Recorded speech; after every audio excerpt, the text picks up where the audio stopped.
Esta mañana vamos a hablar con el tema Jesucristo, el administrador de nuestras tormentas.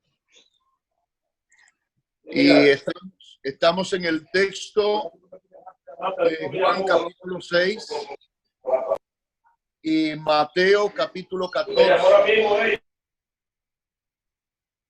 Mateo capítulo 14, Juan capítulo 6. En ambos pasajes hay una historia acerca de los discípulos en el mar. Las dos historias están precedidas del gran milagro de la multiplicación de los panes. Y podemos leer en Juan 14 los versos del 13 hasta el 21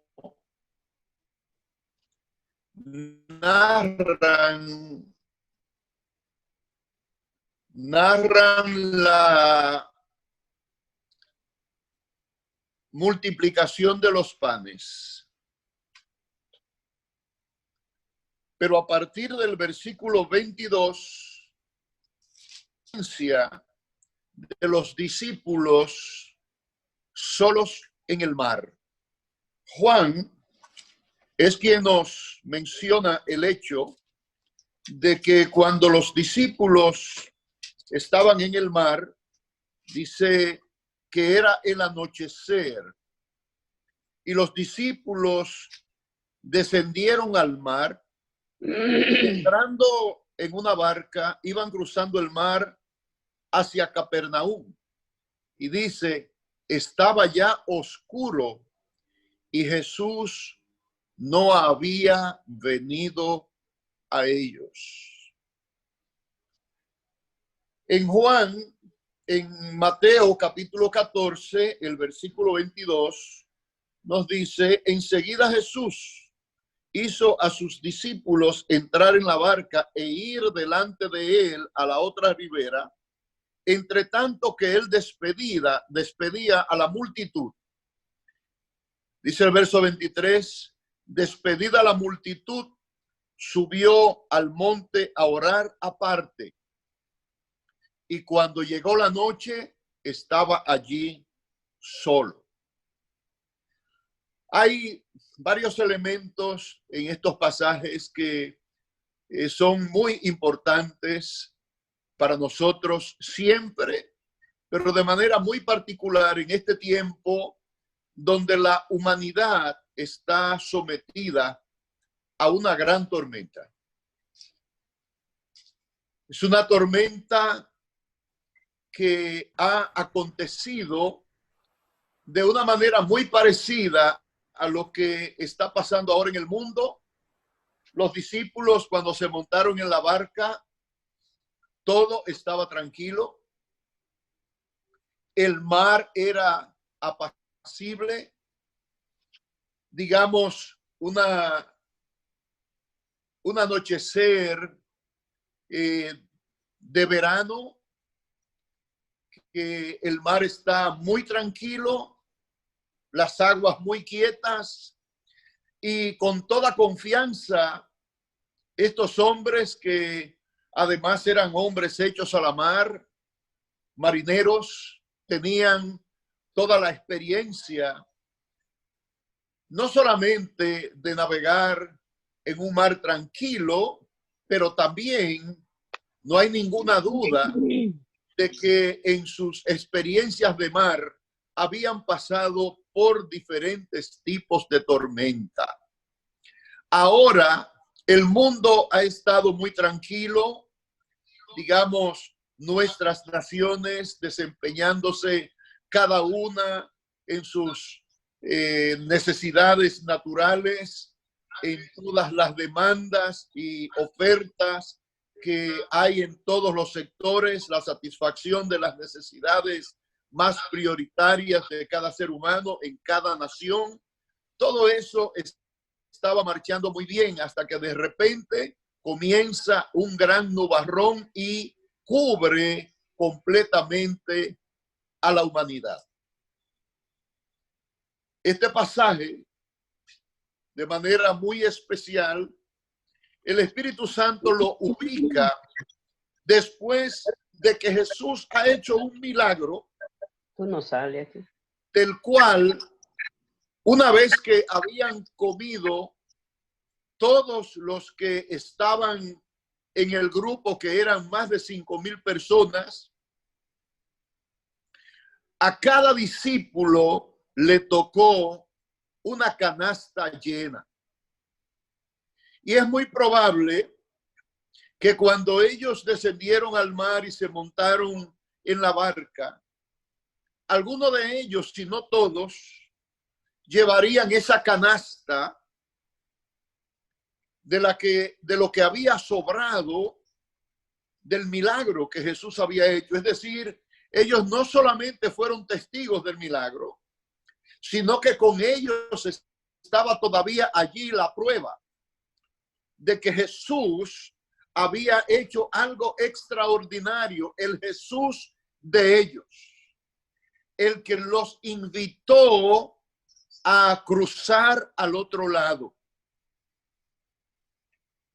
Hay algo fundamental aquí en este pasaje, es el hecho de que Jesús no los invita a un fracaso. Jesús no los invita a morir en el mar, sino que Jesús ha marcado un destino. Sería algo así como decir, nos vemos en el otro lado. Pero los discípulos se montaron en la barca. Jesús subió al monte a orar solo. Y dice que era el anochecer. Y comenzaron a tener dificultad para avanzar en el mar. Hay que recordar que estamos hablando de una longitud máxima, dependiendo en qué ribera habrían de desembarcar, de alrededor de unos 22. Es decir que para una gente a pie, en este tiempo tenemos personas que pueden hacer eso en 3 horas, diría yo. Corredores más experimentados quizás en mucho menos tiempo. En un mar tranquilo, remando y con un viento sobre las velas, hay que suponer que el tiempo que habría de llevarse sería bastante menos. Pero los discípulos comenzaron a tener dificultad en el mar. Se estaba manifestando una tormenta, cosa que para ellos era algo posiblemente frecuente, porque hablan los que conocen la zona de que por la ubicación entre montañas está el mar a unos 200 metros, el mar de Galilea, del nivel del mar Mediterráneo, y suelen levantarse olas allí de más de 2 metros de altura. En la barca en la que van los discípulos sería una barca que cogería quizás entre 14, 16, 18 personas. Ahí llevarán una serie de redes, llevarían sacos de arena que les servirían de lastre y tendrían todo lo necesario, posiblemente también sus canastas de pan. Jesús, mientras tanto, se ha ido al monte a orar. Y esto nos recuerda en varios pasajes. Uno de ellos, cuando Pedro se estaba recomendando frente a Jesús en el tiempo en que Jesús entraba ya en los últimos días de la pasión. Pedro se recomendaba diciendo, aunque todos te dejen, cuenta conmigo, yo no te dejaré. Y Jesús le dijo, Pedro, tú vas a ser zarandeado. Tus columnas van a ser movidas. Tu piso se va a mover. Pero Jesús le añade, pero no temas, yo he rogado, he orado que tu fe no te falte. Aquí hay una palabra no solo de consolación, es una palabra de confianza. La palabra nos habla de que Jesús está a la diestra del Padre y que es un intercesor a favor nuestro. Podemos ver un escenario muy interesante en el hecho de que Jesús físicamente se ha apartado de ellos. Les da la impresión a los discípulos, como dice el texto, de que ellos se habían ido solos. No veían a Jesús.